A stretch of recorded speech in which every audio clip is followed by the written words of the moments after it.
Welcome to Voices in Learning. Let's explore what learning really sounds like. Our topic for today, we'll be talking about teachers under pressure, state of education in Nigeria, and teaching in the age of technology.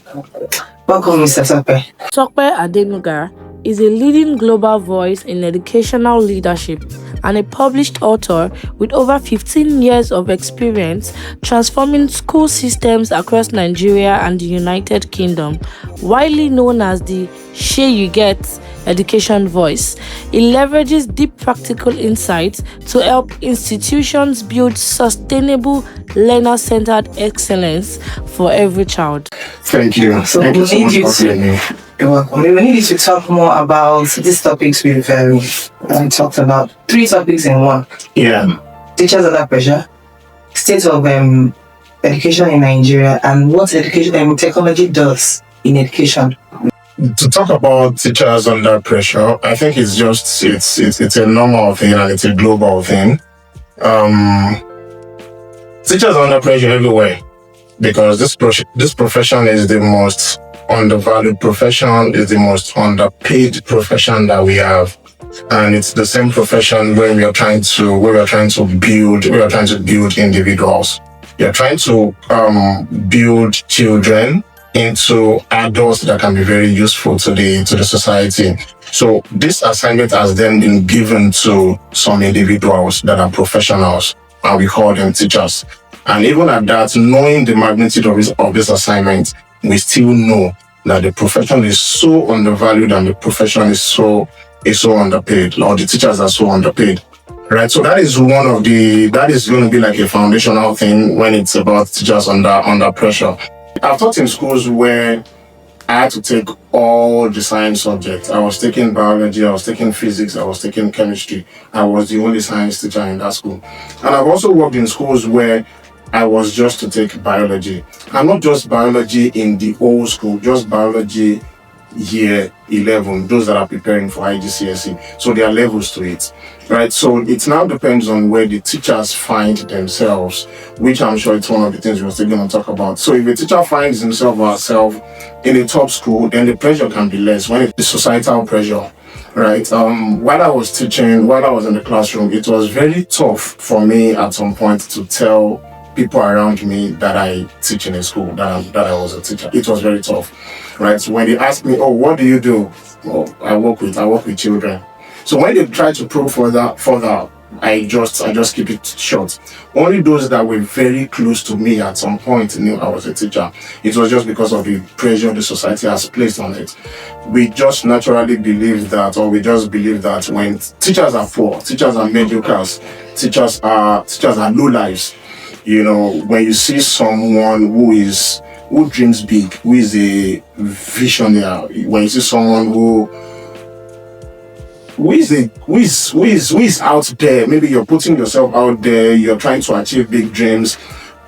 When anyone that sees you do what you do is to guess your profession, I'm sure the list of those professionals they will guess would be this person is a teacher, right? Based on the perception of people when it comes to the teaching profession, right? So all this can just be things that put teachers under pressure. And another thing I should talk about is academic performance, right? I had an interview. Sorry, not an interview. I had a session with a school leader some weeks ago. And she said something. She booked a session and we were having a conversation. She said it's been difficult for her to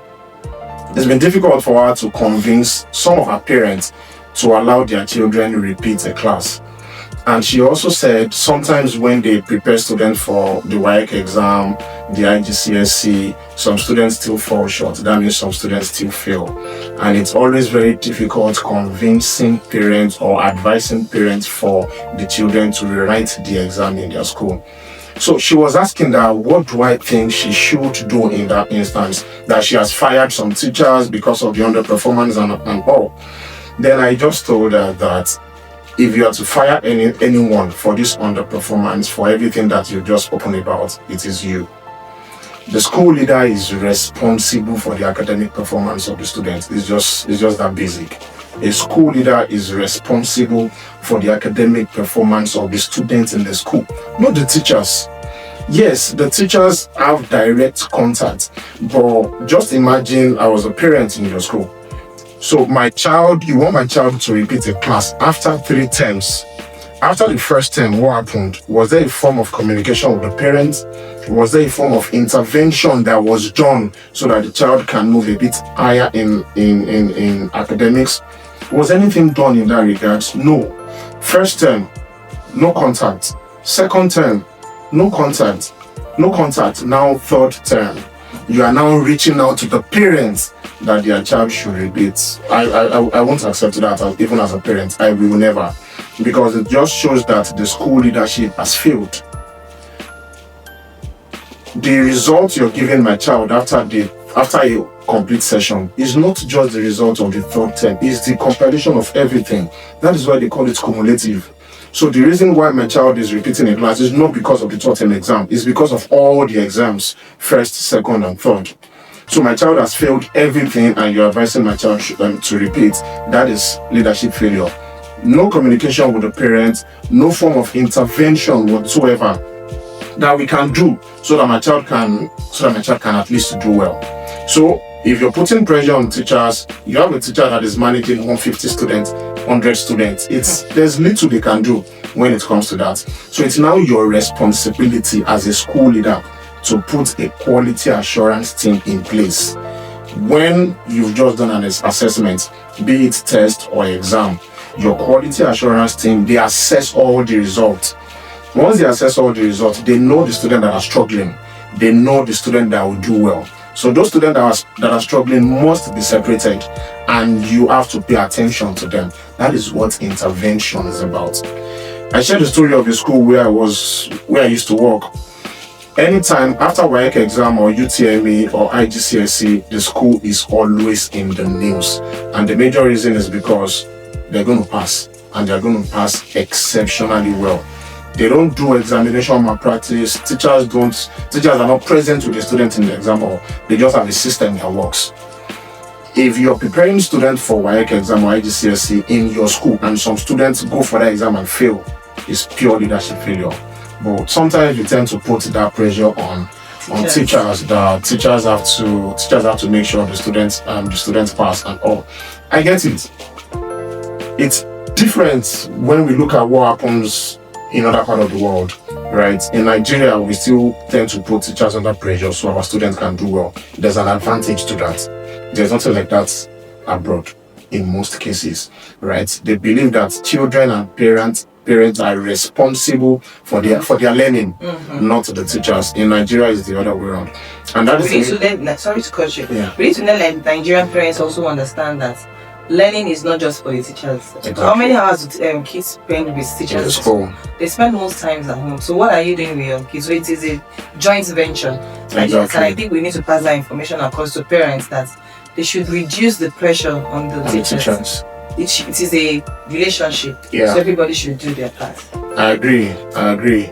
Yeah, so that's another pressure we have on teachers. I think it has really built the African teachers, because I used to teach in a school in England where in that school they have so many African teachers, especially Nigeria and Ghana, because they believe that these are teachers that take control.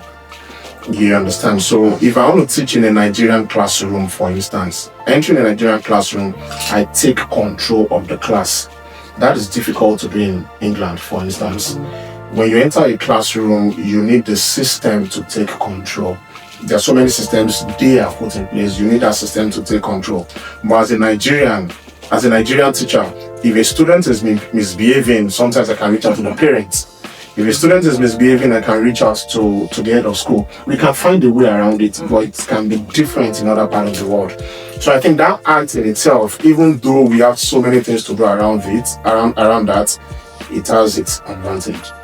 it has really built the Nigerian teacher. And it's one of the reasons, finances is part of it, but it's one of the reasons why so many in the diaspora, they still seek the Nigerian teachers. So, but I think it's one of the struggles the African teachers they face, the Nigerian teachers face, putting the pressure of the academic performance of students on them. It's a major pressure. So I think I'm just going to end it at that for when it comes to teacher pressure. Under pressure. Okay, there's something we talked about in one of our podcasts about teachers. We talked about most teachers in Nigeria here live far away from the place of work. This is due to salary. Salary is not fantastic for teachers. Even international schools that are charging parents a lot of money, they still end up not paying their teachers, but most of them don't pay their teachers what they should pay them. At the end of the day, the teacher is struggling financially to look good, to get to the place of work, as in terms of commuting, transportation, and having that same, as in just be sane in class. And at the end of the day, when you get to school, you're under pressure because you have a lot of students. You're not teaching just one class. Let's talk about subject teachers now, not even class teachers. Subject teachers, if you're taking French, for instance, most of the international schools, you find out that you have just one French teacher for lower elementary. You're taking a lot of students. So that type of teacher, parents are saying their students taking French, their kids taking French, and they're not speaking the language. They don't understand the language. So the pressure goes back to the teacher is not teaching. But at the end of the day, the teacher is under pressure of dealing with, like, profiling. How well can you profile all your students in year 1, year 2, year 3? As in, how well can you profile them? How well can you teach them to understand that thing? So I see that there's a lot of pressure on teachers, and maybe the schools can now look into it in terms of the number of students to as the class size. The ratio, yes. But I think in abroad, there's a ratio of teachers to students. It's 3 things I want to say about what you just said. So I'm just going to start it from that class size thing. Class size can be crazy everywhere. It's crazy everywhere. I thought the first school I worked with in England, there were 44 students in class. That was crazy. That was crazy. The highest number of students in the schools that I worked with in Nigeria, max you're going to be having maybe 30 students in a class. But the difference is we can't compare those schools that I worked with in Nigeria to the schools that I worked with in England, because those schools that I worked with in Nigeria, they're private schools. In England, they're state schools. So they're public schools. So we can compare public school. When we look at our own public schools in Nigeria, we're going to be having 100, 120 in a classroom. So I think the class size is a general problem, which if we want to maintain the standard, I think we can just leave it the way it is, especially in Nigeria. I think most of those private schools, they cap it at 30, which is still fine, right? So if you cap it at 30, you can then focus on other things. So if a teacher is teaching year 11, year 12, the teacher should just focus on year 11 and year 12. The teacher shouldn't do 7, 8, 9, 10, 11, 12. Yes, so with that, you can reduce the number of students the teacher is working with. But that class size, I don't think there's anything they can do about that. If they want to do anything about it, then it's going to make the cost so high. The cost is going to be so high. Then the second thing you mentioned, you said something around schools they charge so high, yet they pay teachers so little. This is one of the conversations I used to have with people. Sometimes we think some of these schools make crazy money. I know there are some of them that make crazy money, but not all of them. And some of them still have facility that they have to sort. So I used to work with a school somewhere around the Keja. They charge in millions. Right, they charge in millions, and I was the head of the exam committee, so internal exam in school. And this is the kind of school, it's an international school, so you have to use worksheets, right? So what we spend on just paper in a term is over 4 million naira. So look at all the expenses in the school, just paper. What we spend what the school was spending in the term was over 4 million naira. Not to talk about the ink, not to talk about the diesel.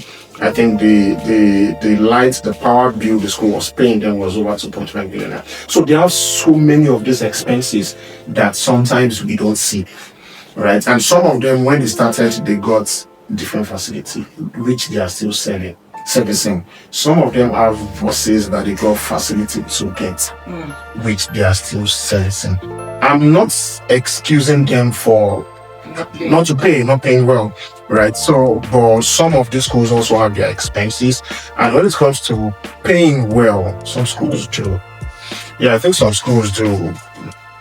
There are still schools that pay well in this country. There are still schools that pay well, but no matter how a school pays, you can't live in the environment where the school is. It's just not possible. Yeah, so a teacher cannot, you can't live where you're working the way they are being paid. So if you teach in a school in Kogi, for instance, and the school is paying you 500,000 naira, 700,000 naira, with that, you can't still live in the Kogi. You have to live somewhere else. God help you, you're a family person. Right, so if you're a family person, you have to look for like a 3-bedroom flat, 2-bedroom flat, right? Even with your salary in a year, if you're earning 500,000 naira, it can't even afford 3-bedroom flats in Ikoyi. So you can't live there, right? And that is not just about the teaching profession; it's about many professions, even some bankers, right? And we have teachers that earn more than some bankers. Yeah, and so, bro. We used to write the names of those schools. Yeah, there are schools where they pay their teachers more than banks pay, because I don't want to mention complain that teachers don't have money. Because those schools are very few. Those schools are few. The schools we're talking about that really pay well, they're very few.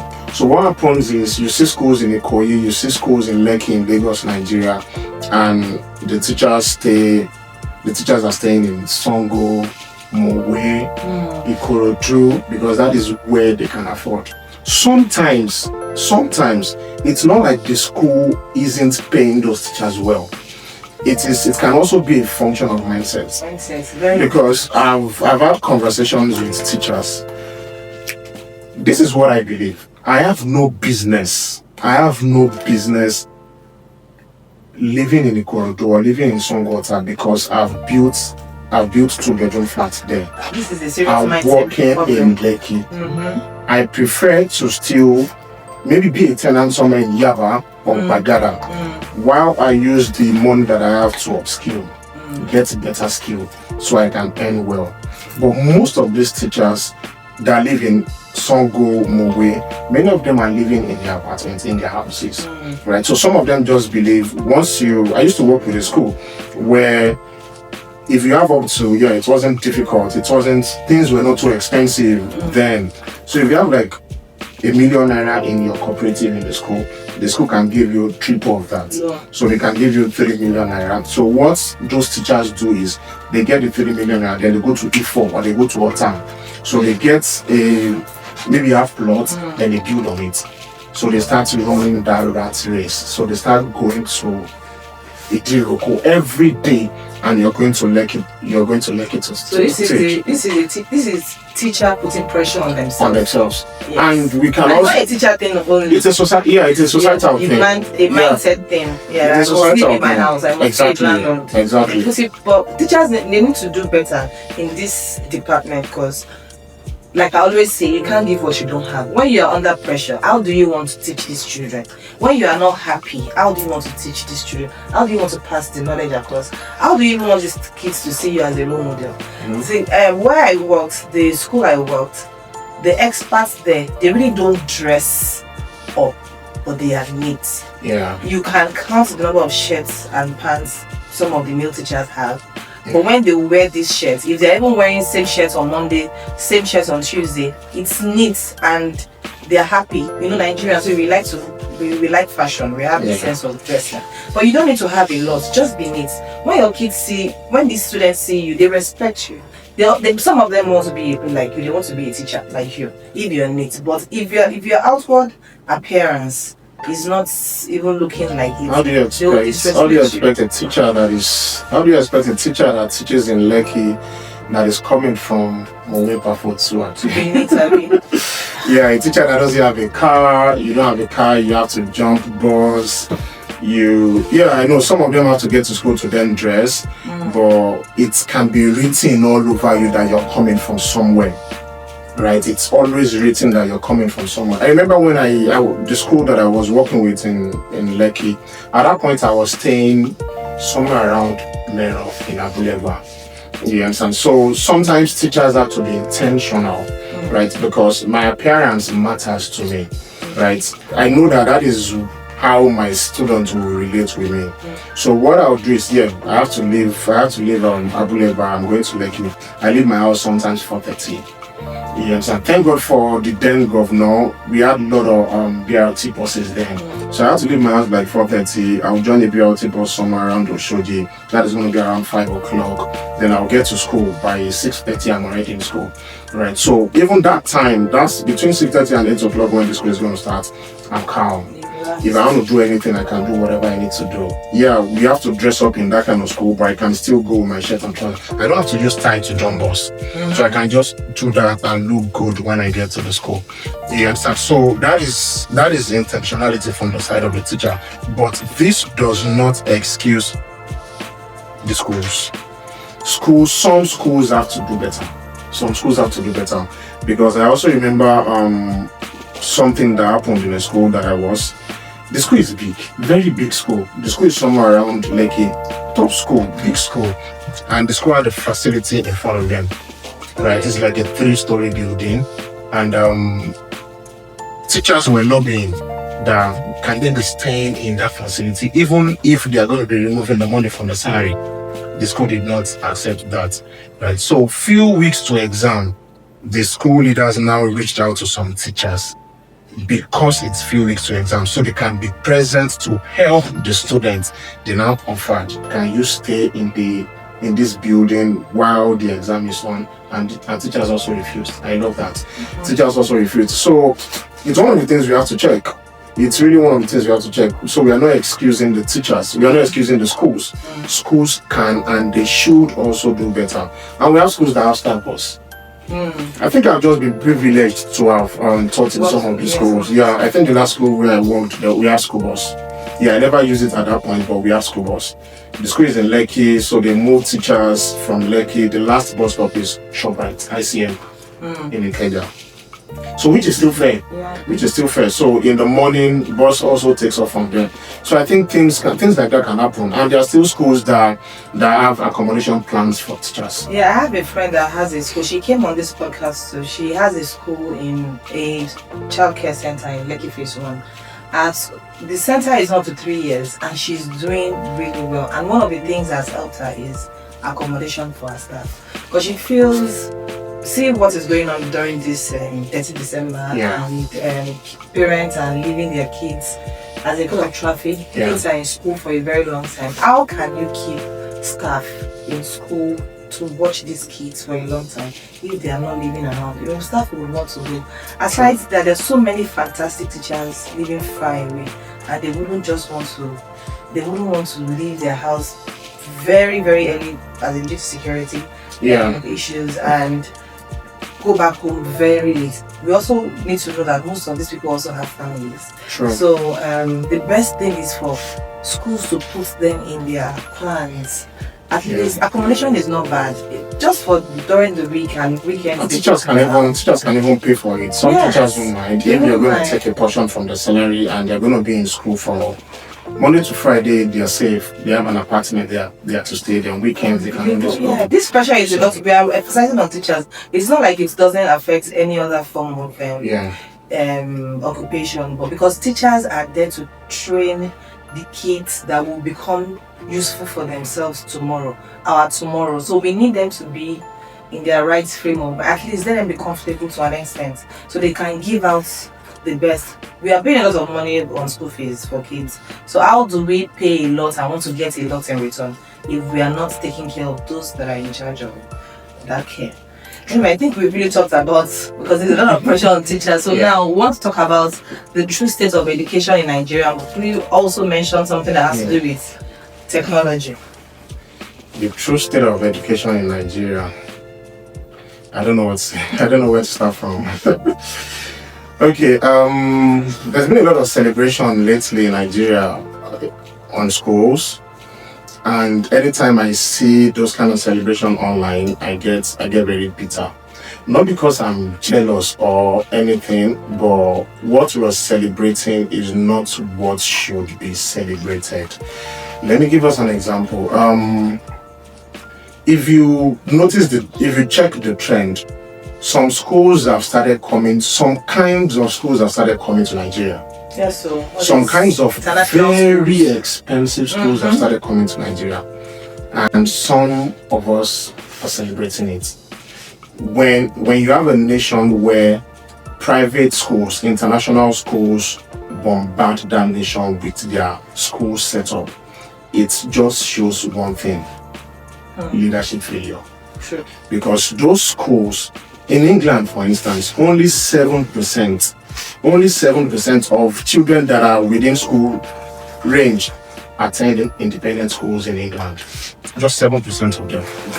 In Nigeria, we have more private schools than public schools in I don't Nigeria. even know who is giving them license to open private schools. Some of them don't even have the license.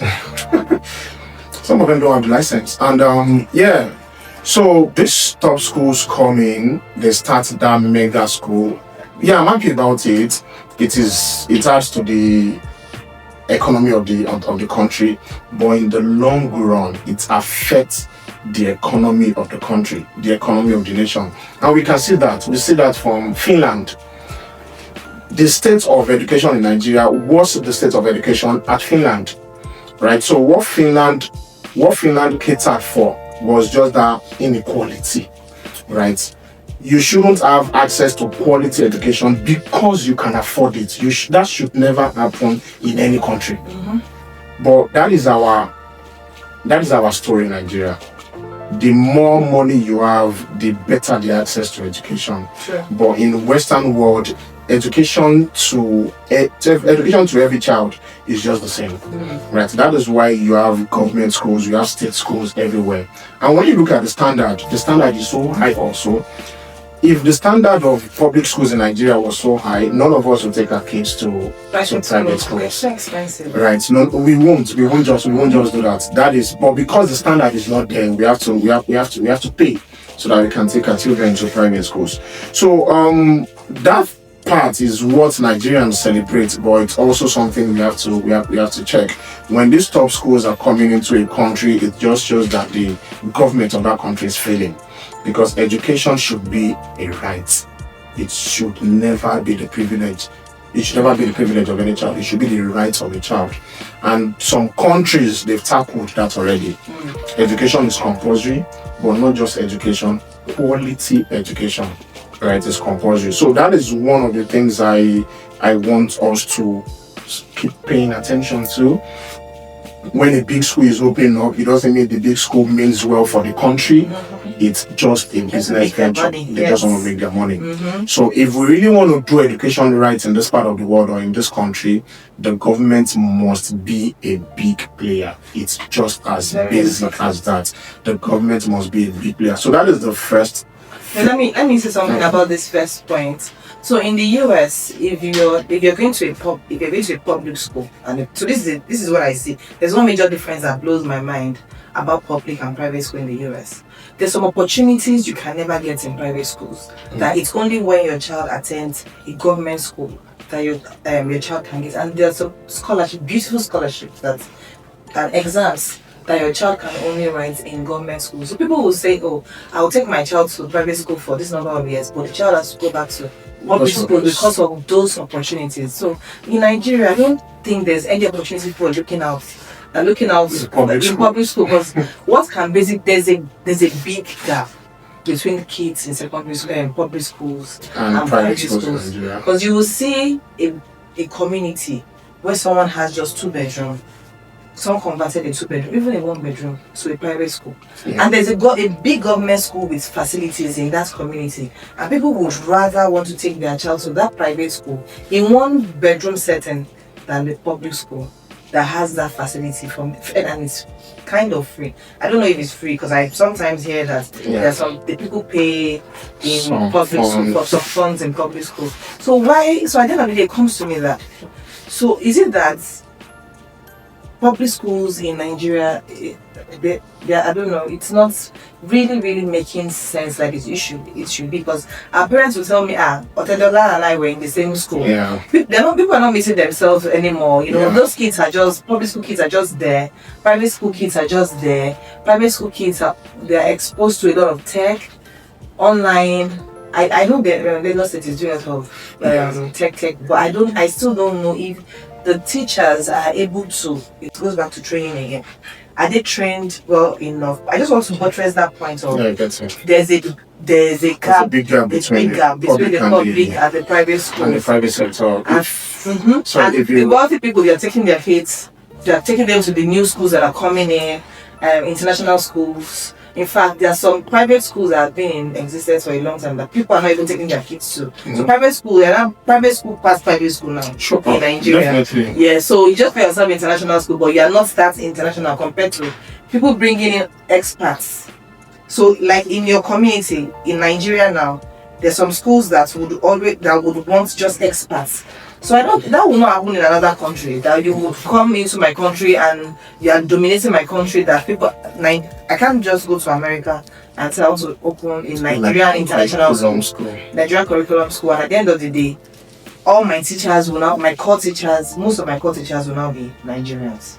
But it happens here in Nigeria where we have schools where expats. So what's really going on? It's still the state of the education in the country.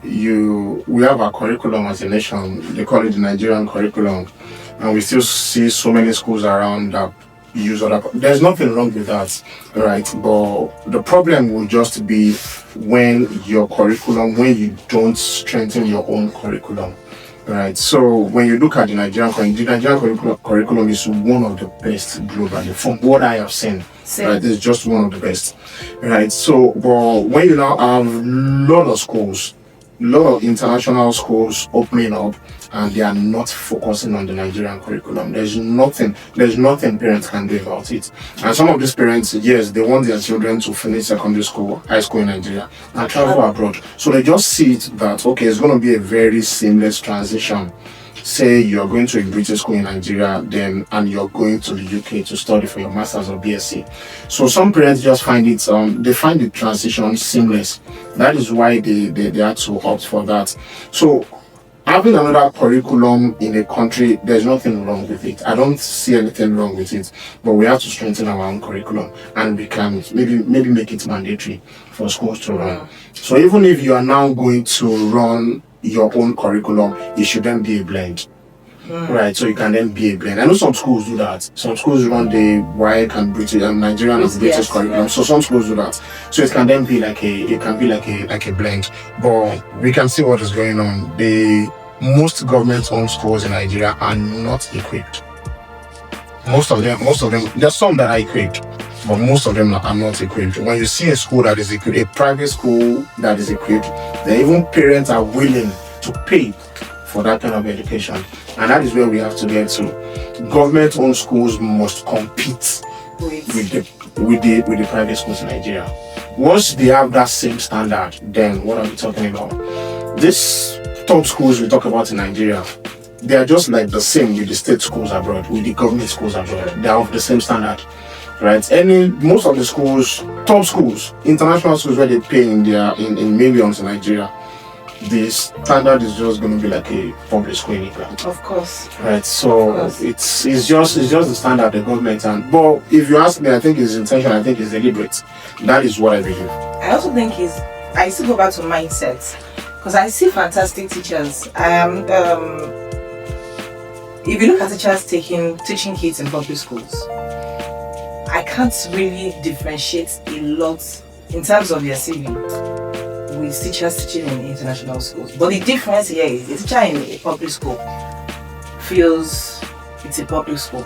So their morale, I don't know, because some public schools are some public schools are paying more than because I know they pay teachers well as in teachers working in some states. Lagos State, Lagos State, I know. But you will see a teacher in that private school in Lagos State, as in getting it right, than a teacher in public school. I don't know what it is about it. I don't know if it's when you enter it, you behave like them. As in, when you get there, you have to join them. One of the things I always say to school leaders is run a school or deal with your teachers like you trust them entirely. Also put systems in place like you don't trust them. Deal with them like you trust them with your heart. Put systems in place like you don't trust them at all. So I think the difference between those two spaces you've described, I think is just quality assurance. Leadership. Yeah, it's just pure leadership. Because a teacher that is in a private school, for instance, there's a form of assessment. You understand? You have things, you have targets you have to meet. There's a vision. There's a vision you're running with that the school owner has sold to you, and you also have a target, right? If I teach in a public school and I present 100 students for the WAEC exam and 50 of them fail, what happens to me? Is there going to be a form of reassessment? Is there going to be a form of training for me so my students can perform better? What happens? Does anybody measure that? Because I went to a public school and failure was like no. It was like the normal thing. You like fail, and that is what the teachers will even communicate to you. But that doesn't happen in private schools. Of course. Private schools have control. When we say control, it means they put their teachers on their toes to perform. Right? So because teachers have a system that is putting them on their toes, they have to perform. But in the other space, teachers just tend to do what they want to do.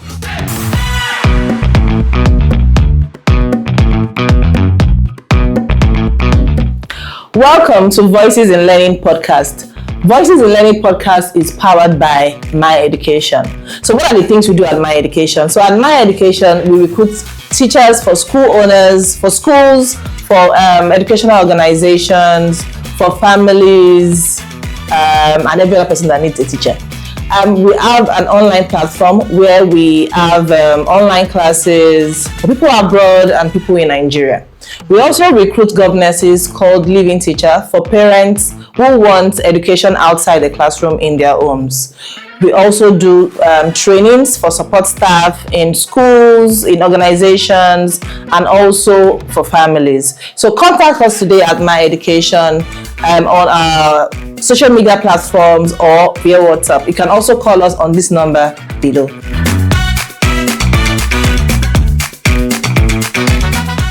Yeah, I was talking about the health sector. So the doctor is in charge of this.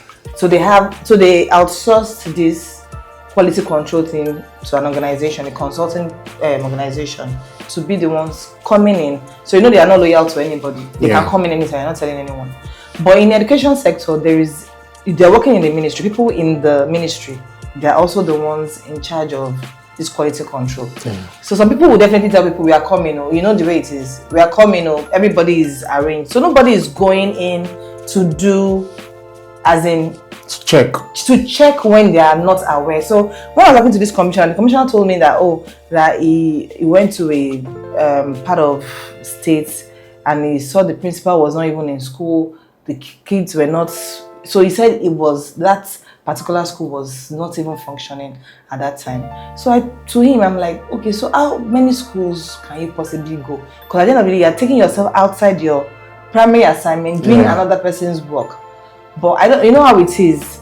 So I was coming to them with, we can do this for you. We can help you make this easy. At the end of the day, you know that all schools are on their toes. We don't know when these inspectors are coming. So everybody is getting it right. But then story at the end of the day. So I think if schools are on their toes to know that, just like private schools, somebody is checking them, somebody is coming for them. When they know that, okay, they are working in a government organization, teachers are working, or head of schools, their leaders, they are working in government organizations where they are being checked when they are not even expecting it. So teachers will be in school on time. Head of schools, everybody will comport themselves, as in everybody will get it right. For these kids that their parents are they're not doing so well and they're in their hands that we've they are given to them to teach, as in that we've handed over to them. They are getting at least best they can get from a government organization at the end of the day. So with this, maybe the gap can even be closed to an extent. People in private school, they know there's a vision. People in public school, they know they don't have a choice than to follow by first following the vision, because there's a consequence for bad behavior at the end of the day. Yeah, as I said earlier, it just looks intentional to me. Whatever we have going on in our public education space, everything looks well planned out. And if you give power to those kids, if you empower people with education, you lose control as government, right? So, and how many Africans in government want to lose control? So, and these people we're talking about, they are exposed, they've seen things, they've traveled, they know, they have their kids abroad. You understand? They have their kids in top schools. They know what is going on everywhere else. So the big question is then going to be, why are they not doing it in the space they occupy, where they are supposed to serve? So I think everything is just intentional. Maybe they don't know. Okay, yeah, we can give that a benefit of doubt. Maybe they should know. Maybe they don't know. But ignorance is not an excuse, and not knowing just also shows leadership flaws, right? And if you're saying you don't know, how come your children are in that school? Sure. So your children should be in that school. Let us all face the ignorance. You understand? So what you propose to the commissioner, another side to it is, if you do that, does it bring money to the government's purse, or it takes money away from them? Okay, at the end of the day, so doing this is for a short term. So it's to see the difference. So when you see the difference, we probably will get people in the... See, I believe there's some people that comes from, that are not government workers. And at the end of the day, they just come from abroad and they become government workers. They join at a point. Yeah. So you might be able to get people with this zeal that would want to join at a point. Or I might even end up saying, okay, maybe I want to work for the government. Do you get what I mean? Yeah, I get Just for me to be able to put this right. And at the end of the day, most of these people, they are following what they need. Yeah. So maybe that's how people they are supervisors, the people ahead of them, that's what they've been doing. So they go up to that stage and they continue what they do. They don't know that is not how it should be done. On the other hand, the kids are the ones to suffer for it. Because when people are not being checked, they will probably, in fact, not even in the education sector alone, in even people that we are working with, our workers, most parents now in their homes, they have cameras because they're trying to check what these people are doing when they are not there. So when people are not being checked, they might not bring in the best in them. So that is what I think. So at the end of the day, to start with, if you want to correct something that is faulty, you spend. At the end of the day, you might end up getting people that you think you're interested in learning to save the cost. Yeah, I get your point. You have good intention, but if whatever you're proposing is going to take money away from them, no, nobody wants to spend money. Yeah. So what if there's just a lot of bottleneck in that space, because there's so many digitization that should have happened in schools but won't happen because it's just an avenue to still make money for the government. Right? Yeah. So you're selling diary to schools in this age. You're selling attendance booklets to schools in this age when everything can just be digitized. But you know, if you digitize,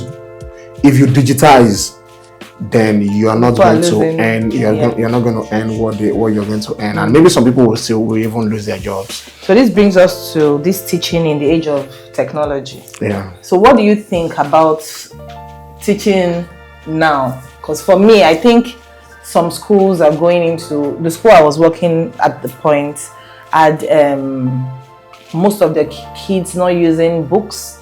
So like kids in the lower elementary, they use tabs as in for learning, and I know so many kids now wouldn't want to write, they rather want to type. So what do you think about teaching now, online classes, all these edtech companies, what do you think about what is going on now in terms of technology? I think it's complex. I think it's very complex. And I say it's complex because it's not a one-way street. Children must write. Students must write. Right. So I'm not saying they have to write everything you have in the textbook on their notebook, but writing in itself is a skill. Right. So students must write. And we've also seen that there are some countries that have taken away EdTech from their space, from their school system. Denmark has done it. Yes, I think I heard Sweden has done it too. So they don't do anything tech in the classroom again. They want students to use their textbooks. They want students to use their notebooks. They want things, because there's been a lot of research that has shown that the tech is taken away from the children. Right, it's just there are a number of researches, studies that have been done that is pointing towards that direction. Right, I think I have some articles that I also read that I read recently that are also pointing towards that direction. That is why I started with that statement: children must write. Writing is a skill, and writing connects you. It's just a way of you connecting your vision to earth. That's scriptural, right? So children must write. So that aspect of the elementary, primary school, grade school, having to use tabs, having to use their laptop to type, write. No, student must write. Students must write. Let them learn how to write. Let them write sentences. Let them write comprehension. Let them still do all these things. We cannot take that away from them. If you're taking that away from them, then we are affecting them. That is why these countries are taking these decisions, right? So that is to start with. At the same time, that is why I said it is complex. It's not a one-way street, because I was a biology teacher when I was in the classroom. If I'm to teach a concept, I can explain what the kidney does. It can take me 20-30 minutes to explain what a kidney does, and a YouTube video can explain it in less than 5 minutes, and the student will understand it better than whatever I'm going to explain in 20 minutes. Because if a YouTube video is explaining it, it is showing them what is happening. I can just be talking about it, showing them charts, showing them maybe playing video on the screen, showing them images and all. But the YouTube video goes straight to the point.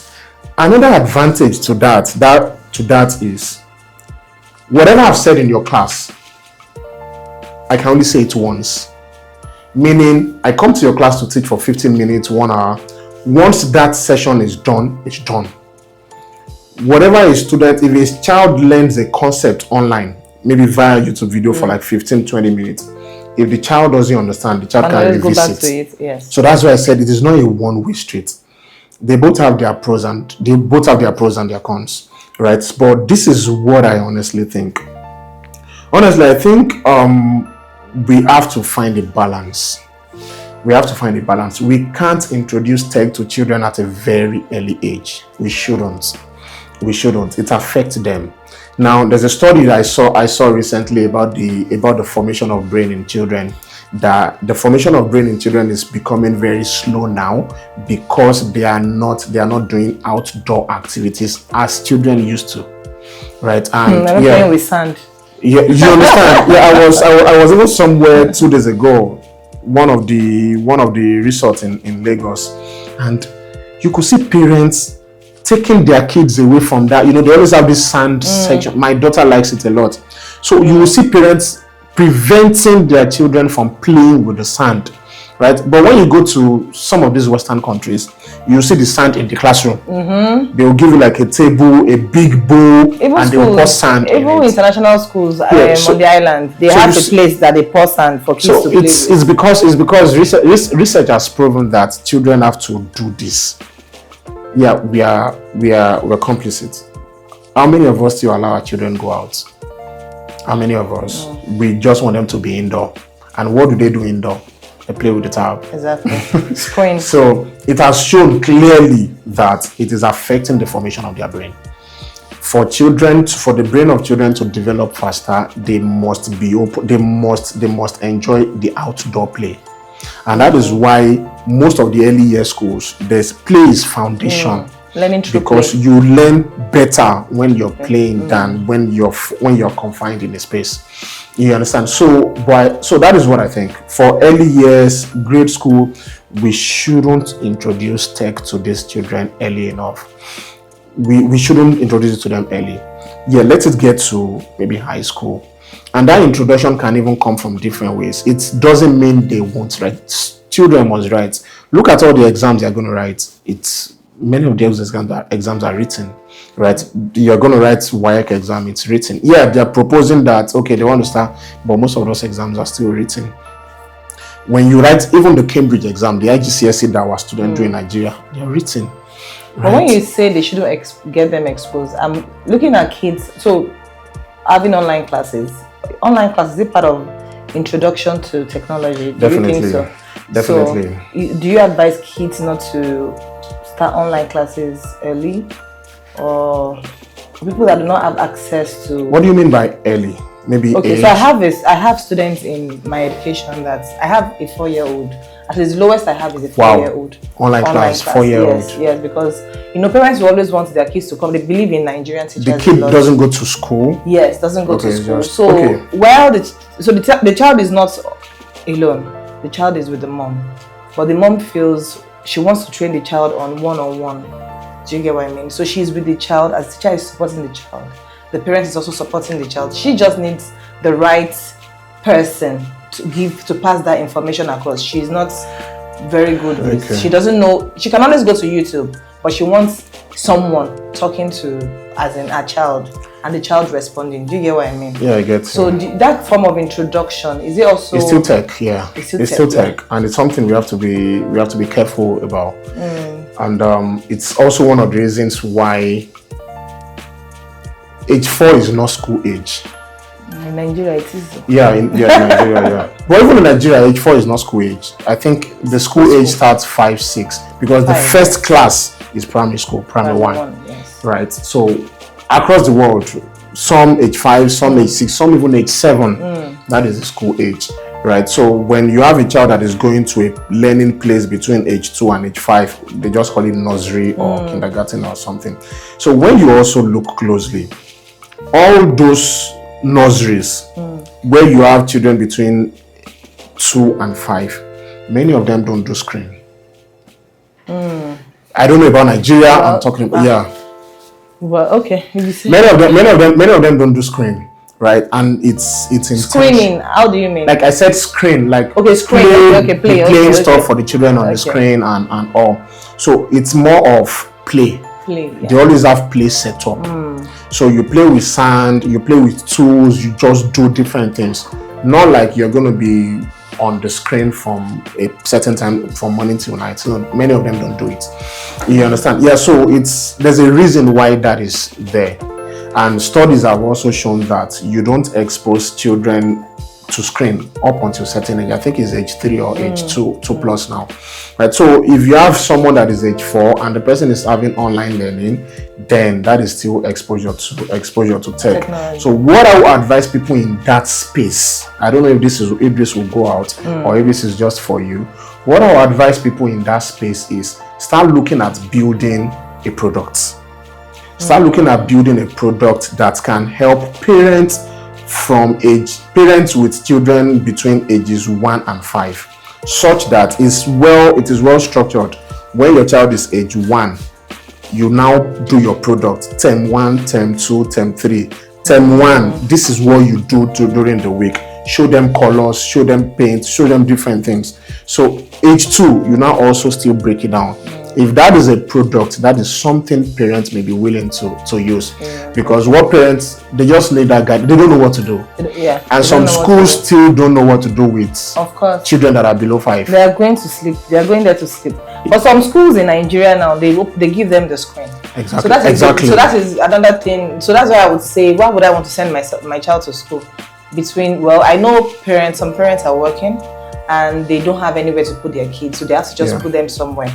At the end of the day, the child is in class and it's still the same Paw Patrol screen thing they're watching, So, because parents are also trying to... So this screen thing that people say, the kids of nowadays, they're so used to... They're addicted to screen. What I also see from it is parents are exhausted. When you want to take a nap and the child needs you to play, unlike gone are the days where mothers are not working, they're full-time at their home full time. Do you get what I mean? But now a lot of women are working. They come back. They don't have that time to give the kids what is needed. So they just ended up with go and screen time, you know, and you don't know what these kids are doing on the screen. You understand? So at the end of the day, I don't even know how we can help with that technology thing with the kids. There's this statistics I saw recently that talks about addiction to screen. And when it's about addiction to screen now, children are not even the first on the list. Even parents. Some of us when we go to the restroom, we go with our phone. Children are not the first on the list. Adults are like the first on the screen on the list. I think 55 or 65 upward, the first on the list. So the point is, children are not the only humans addicted to screen. Screen is addictive, right? Even us, we are addicted. We can be addicted, right? So what we can do is now to help them. I remember a time. Okay, I was out of the country at some point, and my wife works. You understand? She works. She does a number of things. So when you want to keep the kids busy, you just give them gadgets. You understand? So what we did at some point, it was something. I can't complain because I wasn't around, right? The job is very overwhelming. Parenting is very overwhelming. So what we did was, when they are on holiday like that, instead of using screen, we had to pay for so many services. Number one, we have an art teacher that will come into the house, right? Creative art. The only thing they are doing is they're drawing, they're sketching, they are doing all those stuff. Such that even when the art tutor leaves the house, they can use the screen, but they are using the screen to still learn how to draw. Sure. You understand? So my first daughter is very active. She loves gymnastics. So we had to push her to gymnastics class, right? We have to push them they both go for swimming lessons. So all these things must be intentional. The only thing you're trying to do is you're playing to their strengths, yes, but you're also trying to take them away from the screen. I know not everyone has that luxury, but at the same time, we have to be intentional. We can't give screen to them early enough. We shouldn't give screen to them early enough. It damages their brain. Studies have shown that it damages their brain. It affects their learning. Right? Studies have shown that it affects their learning. Yeah. So even as adults, if you can be on your phone. You can be on your phone for like 1 hour. And after 1 hour, you want to study or you want to do something else, and your brain is just very cloudy. You just want to stay away for like 5 or 10 minutes before you come back to it. Much, I even get exhausted. So it affects them too. So that is what, but you can control it. I can control it, but they can't control it. So we are there to help them control it. So that is why the screen time must.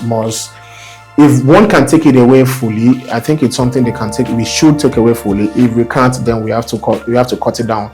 If you're cutting it down, then you still have to manage what they are doing. I know some names because that is what my kids watch. I know Anna McNulty. I don't know if I pronounce it well. She's a gymnast.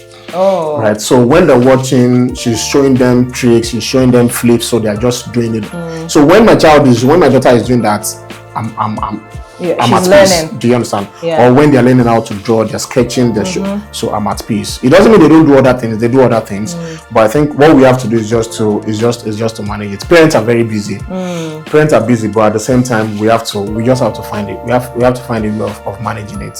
We enjoy communal parenting in Nigeria, so let's just take advantage of it. So at the end of the day, technology is. It's not good. It's not good. It's not bad. It's not good. It's not bad. We should just find a balance. Yeah. Okay. So I think we're going to wrap it up. Is there anything you would like to tell our audience about our teachers, parents in terms of technology, the organization in terms of education, and teachers in terms of working on the pressure? Teachers out there, one of the things I'm going to say to you is take care of yourself. Take very good care of yourself, right? Dress well, smell nice, keep your nails short, keep it clean, right? You're working with children, you have to look the part. Can your students say, or can the pupils in your class say, I want to be like my teacher when I grow up? Can they actually say that, right? So you have to give them that appearance that they want to become. So it's very important. So that is why you have to take care of yourself. Have confidence in what you do, the way you carry yourself, the way you do your things. Just let excellence show. Just let there be excellence in everything you do. Do what you can do professionally and take good care of yourself. And technology, parents, we have to find a common ground because we are all affected. We are all affected, right? So, but we can't give gadgets to children as a form of babysitting tool. No, we can't use gadget to babysit children, right? It is damaging them more than it is helping them, especially in the early years, right? So we have to find a common ground. We have to be intentional about these things. Reading a book it gives more benefit than giving a child a screen. Not even reading the book on the screen, no, reading the book, hard copy book, let them read it there, right? It's more beneficial than giving them the screen. So there's so many things we can do. We can take them out of the house, outdoor play, take a walk, let them go and have fun. These are some things we can always do with them. And if they are to watch the screen, yes, we can guide them by making sure they are watching educational content. If they are so drawn to STEM, there are videos on STEM they can always watch. If they are so drawn to documentaries, there are kids documentaries they can always see. If they are drawn to creative art, there are so many videos like that. And if they are Christians, there are Bible stories they can always. So we have to channel that screen time to what will help them. I know the job is enormous. The job is not easy, but that is the assignment. That is the assignment we have, and that is what we have to do.